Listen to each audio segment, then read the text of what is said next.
Cette poignée de salariés travaille pour une société qui mène des enquêtes téléphoniques.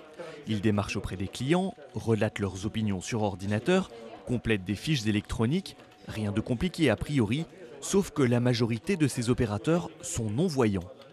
Les gens qu'ils ont au bout du fil n'en ont pas la moindre idée, et pour cause, il n'y a aucune différence avec un centre d'appel classique, simplement la technique est adaptée aux non-voyants.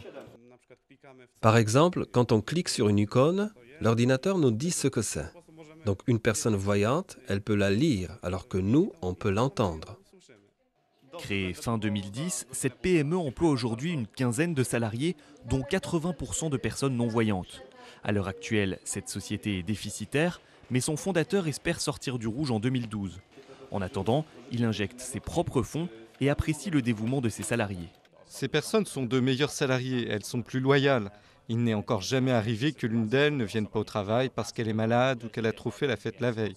Donc c'est très concluant. La plupart de ces salariés ont été formés ici, au centre éducatif pour jeunes non-voyants de Łaski, au nord de Varsovie.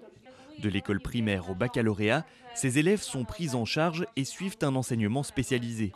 Par la suite, ils peuvent apprendre un métier, par exemple opérateur téléphonique ou bien masseur, et postuler pour un emploi.